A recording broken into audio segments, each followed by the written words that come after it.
Rose, vamos falar um pouquinho? Eu queria que você trouxesse, você começou a falar aí dessa questão do corpo da criança, né?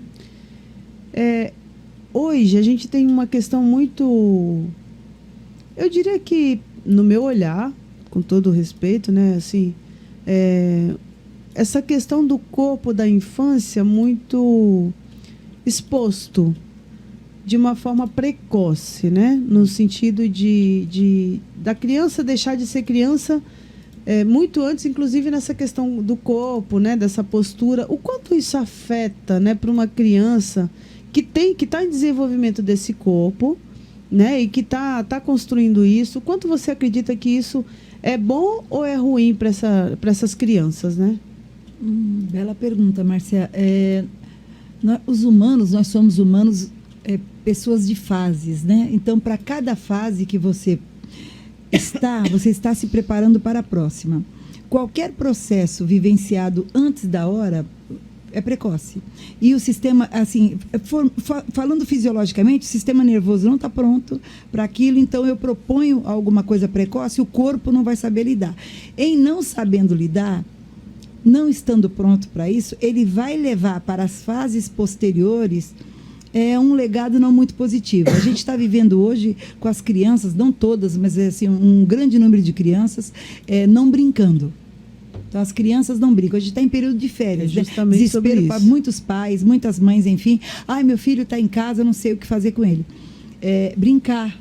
Né, brincar. Eu não tenho tempo. Ninguém tem tempo para nada. Mas se você pensar o quão importante é você parar esse tempo do Cronos, que nos massacra, para ir para o Kairos, que é essa sensação de um tempo distorcido, que você senta no chão e você brinca com o seu filho, não é fingir de brincar.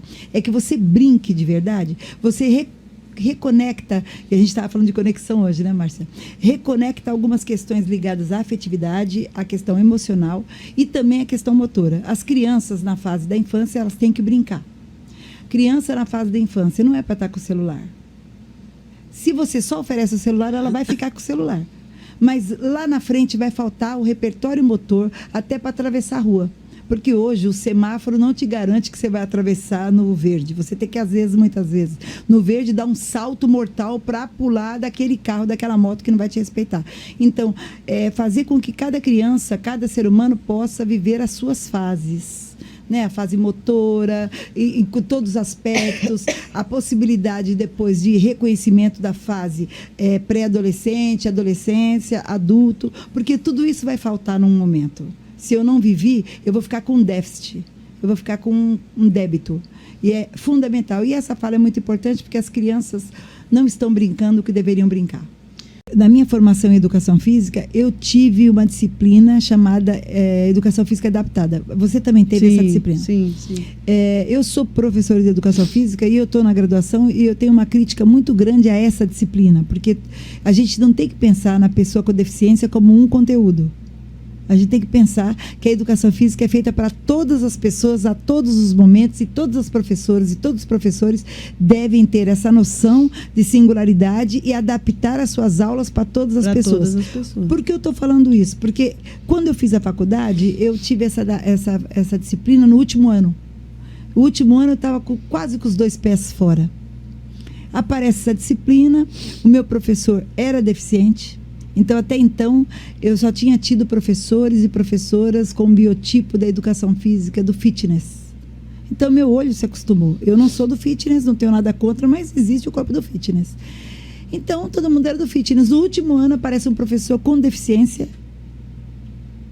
A gente vai se acostumando a olhar, aí, sabe o jogo dos 7 erros? Quando ele entrou, eu falei, nossa, ele é professor. Eu falei, nossa, ele é deficiente. Olha o meu modelo mental. Olha o meu modelo mental. Ele vai falar de atividade adaptada. Falei, quando eu vi qual era o conteúdo, eu falei, gente, não tem nada a ver. Porque eu trabalhava... Que está fazendo aqui? Entendeu? Né? Eu trabalhava com dança, mas dança para espetáculo. Esse professor foi um dos mais marcantes na minha vida, porque ele fez um festival e colocou dentro da faculdade mais de 500 pessoas com deficiência. E colocou a gente para trabalhar com as pessoas. E no último bimestre, penúltimo bimestre, é quando você mais precisava de nota. Ele muito bom, professor, muito bom, professor. O professor marca na nossa vida em todos os sentidos, professora também. Então, eu tive um contato que me traumatizou um pouco, porque eu olhava para as pessoas com deficiência e eu só via o que eles não podiam fazer. Meu olho era treinado, eu não tenho vergonha de dizer para vocês, meu olho era treinado para isso. Saí da faculdade sabendo que eu não queria trabalhar com esse público. E não porque eu achava que eles eram incompetentes. Eu não me achava capacitada para tal. É importante dizer isso. A vida seguiu, depois de uns 8 anos, eu tive uma outra oportunidade num convite de uma instituição para fazer uma aula. Eu tentei fugir de todo jeito, mas quem me convidou era muito meu amigo. Quando é amigo a gente faz, a gente é parceiro para a vida toda. Eu fui lá. Quando eu cheguei lá, meu Deus do céu, eu olhei, eu só vi novamente o que eles não podiam fazer. Eu fiz alguma coisa, terminei, fui embora para casa, eu não me senti bem. A vida seguiu, eu deixei a sala aberta e eu vou dizer para vocês isso. Quando você fecha a porta da sala, você tem controle quem entra. Isso é uma coisa muito filosófica para mim. Quando você deixa a porta aberta, todas as pessoas e qualquer pessoa pode entrar. E você tem que lidar com o inusitado. Então, aconteceu isso numa aula minha na Universidade Metodista, onde eu tive o prazer de trabalhar 21 anos, estudar e trabalhar. Abriu uma aula dentro de um projeto Vida, de um professor sensacional, Dumas. Vai ter aula para pessoa com deficiência, mas essa aula é projeto de extensão para alunos de educação física e para fisioterapia. Não veio nenhum deficiente, pessoa com deficiente, não veio. Na primeira aula. Então, a segunda eu baixei a arma, assim, o que significa? Meu corpo ficou livre. No primeiro eu estava mais ativa. Tá tudo certo. A porta estava aberta, não apareceu ninguém. Na segunda eu falei, vou dar aula para quem está aqui. Quando eu comecei a dar minha aula, eu escutei, e aí, essa questão sensorial. Eu escutei um som que era diferente de passo. Eu olhei na porta, e a porta estava aberta. Entrou e atravessou a porta em minha vida, Felipe Quarteiro. E que eu respeito demais e honrando nesse momento Felipe Quarteiro na minha vida. Ele entrou com uma simpatia numa cadeira de rodas.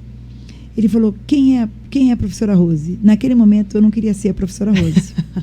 Aí eu não tinha o que fazer, eu olhei assim, falei, sou eu. Ele falou, eu vim dançar com você porque falaram que você é ótima. Foi a pior coisa, porque eu não sabia o que fazer com ele. Eu não sabia, porque eu só via o que ele não podia fazer. Aí eu falei, então vamos fazer. Eu olhava para aquele corpo e falava, meu Deus, o que eu vou fazer? Aí eu falei, bom, então tá. Deu uma risada assim, coloquei a música e falei, vamos. Aí eu falei, não vou falar andar. Aí ele já começou a me dar lição, sem dizer uma palavra. Eu falei, não vou falar andar, vou falar deslocar.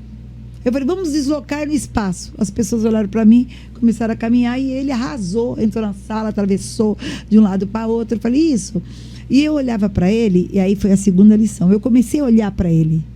Porque perceber, se você olha, se você olha, não é que você já vem com o rótulo, você olha, você quer ver. Aí eu vi que ele foi até a parede e a cadeira dele deu ré.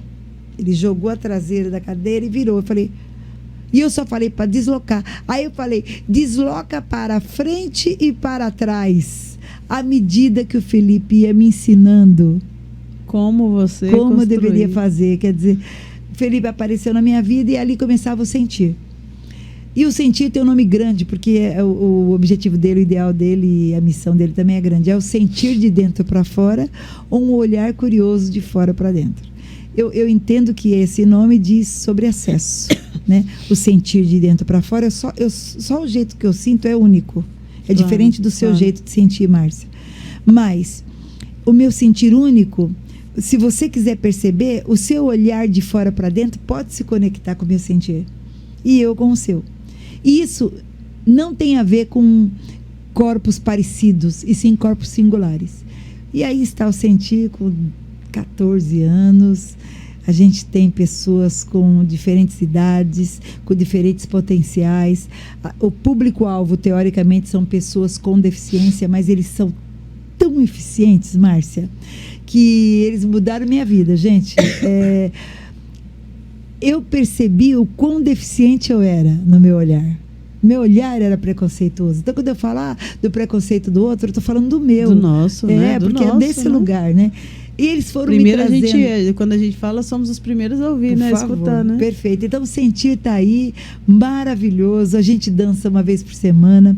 A princípio, o público-alvo era só as pessoas com deficiência, mas depois não dá para você não trabalhar, trabalhar e deixar uma pessoa, a família lá do lado. Então, as famílias dançam, aí tem roda de conversa, a gente depois ensaia, depois se apresenta um para o outro para exercitar essa apreciação estética. É um brinde à beleza, é um brinde à saúde, é um brinde à alegria. Não tem uma aula que eu chegue no Sentir que eu não saia mais feliz. Eu até me emociono. Eles literalmente a corporeidade em ação. A flor da pele. Eu nunca ia saber o quanto me faltava aprender se eu tivesse fechado a porta naquele dia. Uau. Sensacional. Eles me ensinaram, eles e elas me ensinaram e ensinam todas as semanas a ser uma pessoa que consiga perceber mais os potenciais das outras e tentar não rotular. Eu vejo muita beleza naquele grupo. Eu me emociono porque eu amo demais aquele grupo. Eu sempre dancei, sempre gostei de dançar, desde criança, curti muito as danças. E aí, quando eu chego na escola, eu passo por esse processo de educação corpo, entre aspas, do corpo, né? De ficar com o corpo quieto. E eu começo a descobrir um outro jeito de me mexer, ou seja, pela porta da frente eu não me mexo, mas pela do fundo eu me mexo. O que significa isso? Suspensão e advertência na escola, porque o intervalo era o momento que eu podia ser eu. Aí vou trabalhar e tem um relógio de ponto que também me chamava a não ser eu era uma funcionária. Era a tal da mão de obra, que horror, né? Só a mão de obra, o resto ia no plus. O resto não servia. Não servia, o resto era para a hora do almoço, ou para conseguir um atestado médico, enfim. Isso me sufocou muito, Márcia. E aí eu tive a oportunidade de, através da dança, fazer o caminho de volta. Um caminho que me reconectou com a minha consciência do meu corpo e da beleza do que eu sou, uma mulher negra. Isso é importante dizer também. É a hora que você descobre quem é você, como é que é seu cabelo, como é que é o formato do seu corpo. E isso te liberta. E libertou a mim, eu falei, vai virar metodologia. E eu sou professora disso, né? Essa é a ideia.